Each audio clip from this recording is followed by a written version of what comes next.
Chapter 20.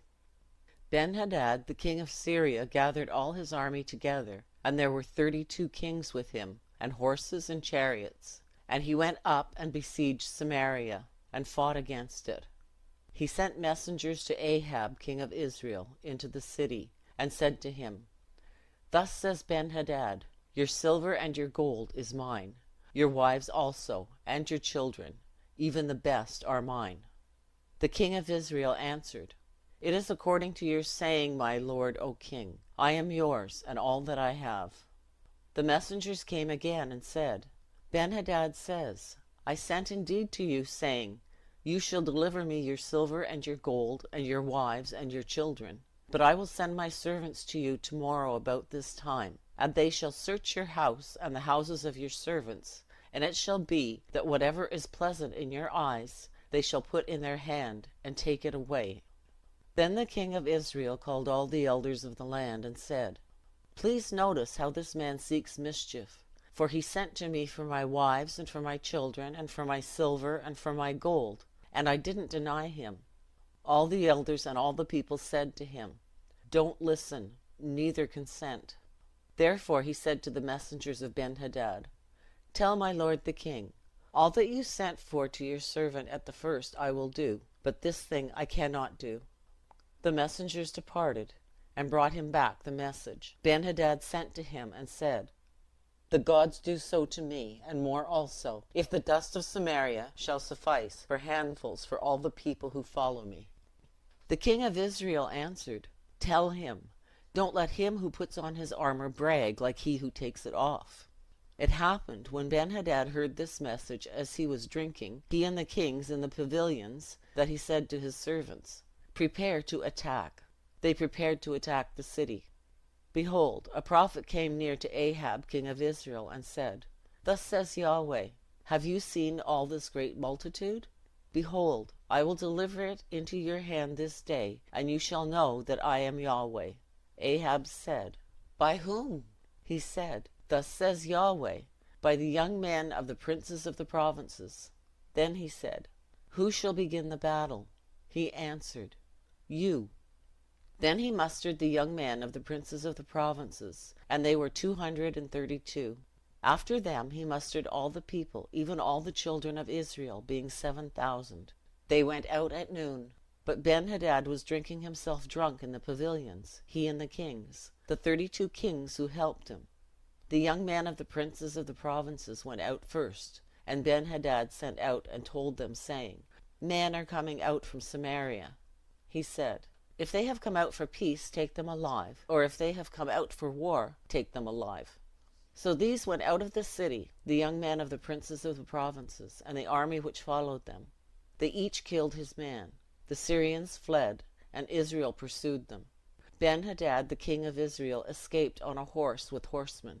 The king of Israel went out, and struck the horses and chariots, and killed the Syrians with a great slaughter.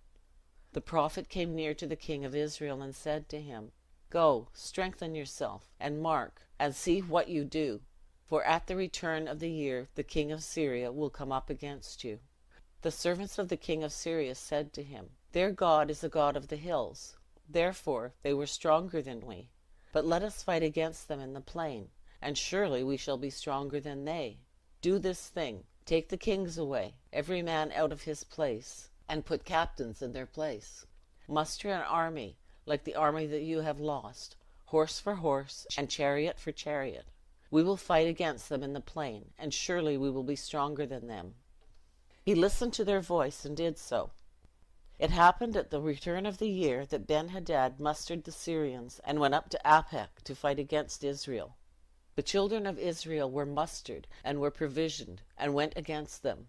The children of Israel encamped before them like 2 little flocks of young goats. But the Syrians filled the country. A man of God came near and spoke to the king of Israel, and said, "Thus says Yahweh, because the Syrians have said, Yahweh is a God of the hills, but he is not a God of the valleys, therefore I will deliver all this great multitude into your hand, and you shall know that I am Yahweh." They encamped, one over against the other, 7 days. So it was, that in the 7th day the battle was joined, And the children of Israel killed 100,000 footmen of the Syrians in one day. But the rest fled to Aphek, into the city, and the wall fell on 27,000 men who were left. Ben-Hadad fled, and came into the city, into an inner room. His servants said to him, "See now, we have heard that the kings of the house of Israel are merciful kings.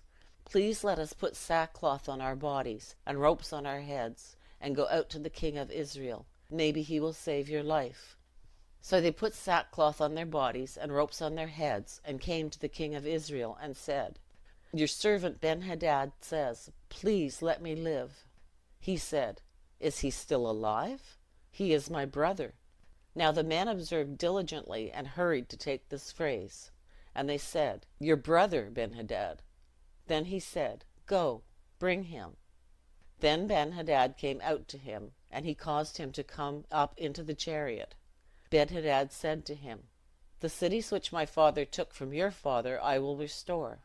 You shall make streets for yourself in Damascus, as my father made in Samaria." "I," said Ahab, "will let you go with this covenant." So he made a covenant with him, and let him go. A certain man of the sons of the prophets said to his fellow by the word of Yahweh, "Please strike me." The man refused to strike him. Then he said to him, "Because you have not obeyed the voice of Yahweh, behold, as soon as you are departed from me, a lion shall kill you." As soon as he was departed from him, a lion found him, and killed him. Then he found another man, and said, "Please strike me." The man struck him, smiting and wounding him. So the prophet departed, and waited for the king by the way, and disguised himself with his headband over his eyes. As the king passed by, he cried to the king, and he said, "Your servant went out into the midst of the battle, and behold, a man turned aside, and brought a man to me, and said, 'Guard this man. If by any means he be missing, then your life shall be for his life, or else you shall pay a talent of silver.' As your servant was busy here and there, he was gone. The king of Israel said to him, 'So your judgment shall be. You yourself have decided it.' He hurried, and took the headband away from his eyes, and the king of Israel recognized that he was of the prophets. He said to him, 'Thus says Yahweh, because you have let go out of your hand the man whom I had devoted to destruction, therefore your life shall go for his life, and your people for his people.' The king of Israel went to his house, sullen and angry, and came to Samaria.